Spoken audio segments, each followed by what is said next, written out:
Welcome to the Star Network. I'm Star. We got a good show today. We're talking Mel Tucker, MSU football coach that put his $80 million purse on the line for an average white woman. And we're going to talk about Steve Harvey. It's not looking good. Let's go. Big head, what's up? Just sexy ass forehead. Get over here. Enough. I'm leaving. She want to know what it's like to date a New York dude. We're aggressive and we're persistent. We're determined. We're the type of dudes that, let's say if we used to DM you, right? And you happen to respond with a hello. You don't know it, but you have a boyfriend in the making. R.I.P. to Big L, man. We flamboyant. New York dudes are the definition of turning shit into sugar. Trust me, once you get around us, you're going to always want to be around them. We're in a state where the value of $1 is zero damn near. So we always have to know how to hustle, how to grind, and how to utilize our resources. You have access to all the connects that we have access to. It's an open door policy with you if it's all love, boo. You know what I'm saying? You could call us. We be on the phone with you like, hey, how you doing, boo? How you doing? We're in the hospital. Like, yo, what's wrong? Yo, my dad is lung collapse and we have issues. We're trying to figure out what we could do. New York dude? Oh, yeah? Hold on.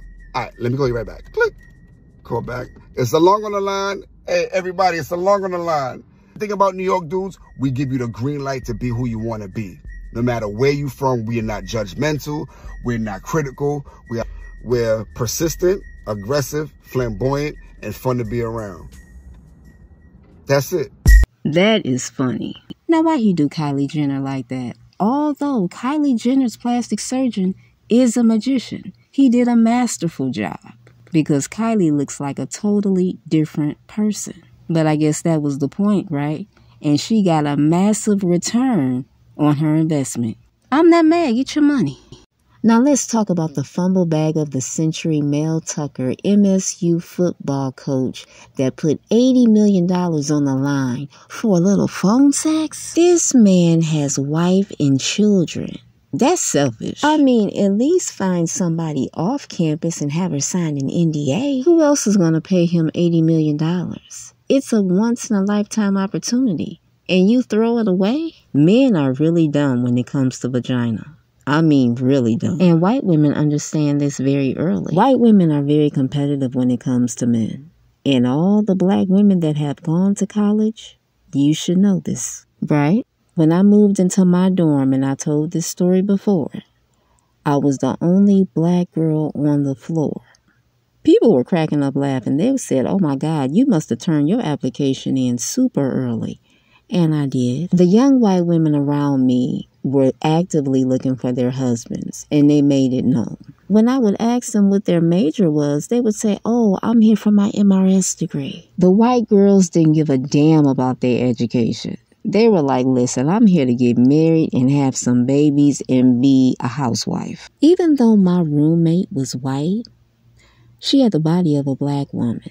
Thin waist, thick hips, and a fat ass. Her ass was huge. So the first night we moved on campus, all the guys were in our room. Because we had our door wide open because we wanted to meet other people. So we just had our door open.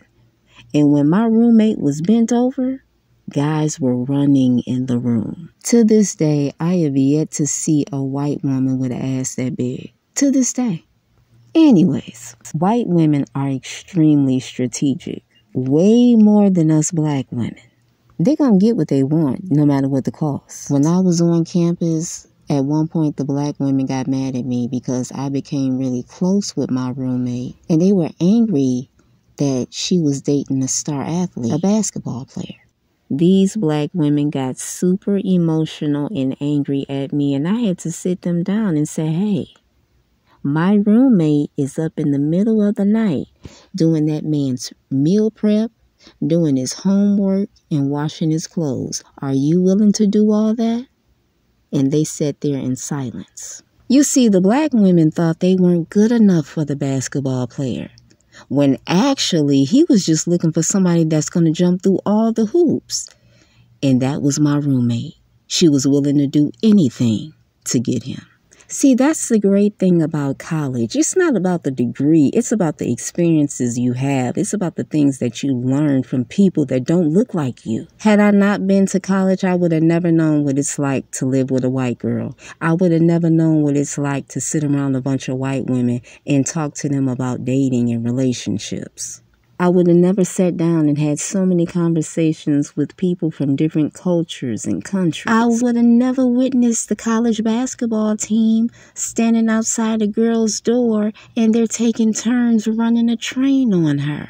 I would have never seen no shit like that.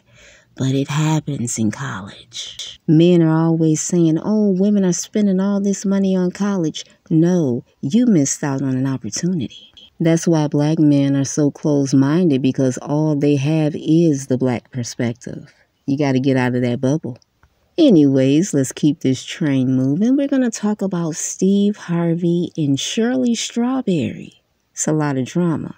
Roll the clip. And why you black-ass people out there got these blogs like you just going to destroy somebody, I don't really know what that's about. But don't worry about it, because it ain't working. These bottom feeders are just beating my wife up. And even though we've made a conscious effort and we said we're not going to address it, I'm tired. The part I'm coming with now is because it's been so ugly for my wife, man. And see, this is what I've never done before. It's been so ugly for my wife. And I've stood there trying not to say nothing. But I'm not a blog. We, me, Shirley, Carter, Tommy, Mississippi Jr., we ain't a blog. We're a real media platform. And why you black-ass people out there got these blogs like you just going to destroy somebody, I don't really know what that's about. But don't worry about it, because it ain't working. That's the God in me. But now let me give you one piece of Steve Harvey. If I see your ass. Well, damn, Steve, how you really feel? Steve should have just took his wife's advice and stayed quiet. I mean, they've been talking about his wife and him for all these years. Why do they care now? Just take it as free marketing. Steve Harvey says when he got with his wife, he was broke. But what does that mean to a celebrity? Does that mean 15, 20 million in the bank? Because he's worth over $200 million now. We all know his wife doesn't like broke men. Steve Harvey is trying to convince black men that his wife got in the foxhole and helped him build. Yeah, she helped you build a closet for all her shit. I mean, let's be honest, Steve has been chasing that woman since the 90s. That's the woman of his dreams, for real. He's pouring out his heart to that woman for all of us to hear. Steve sounds petrified. He's petrified he's going to lose his wife. That's how it sounds to me. Go ahead and roll the next clip, please. She's got stuff like that in her spa, which is really cool, you know. What did chamber So, do? yeah, I guess it helps your skin, you know, stay tight, and, you know, it's light therapy, that ultraviolet light.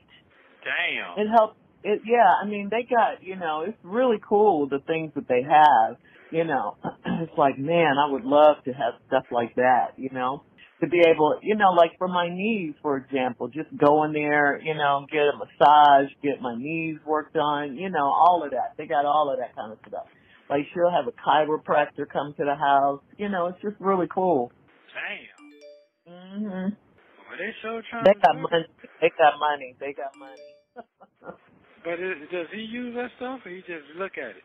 He got a big, gigantic gym, like huge, with all kinds of state-of-the-art equipment. I mean, I'm not working out, but at least I'm walking. I wasn't winded going up those stairs, I'll tell you that. He was breathing like, For real?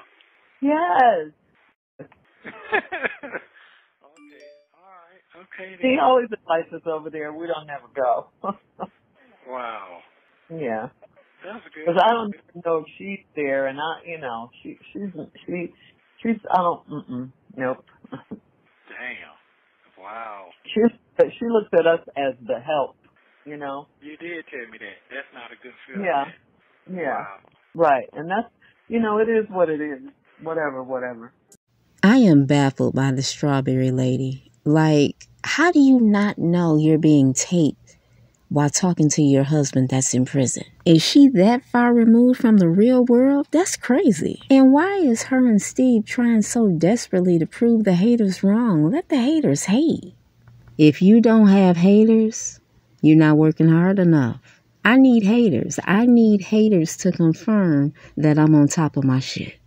Feel free to hate on me. I let people think whatever they want to think about me. I'm not trying to prove shit to anybody. For what? Anyways, let's move on to Jeezy and Jeanni Mai.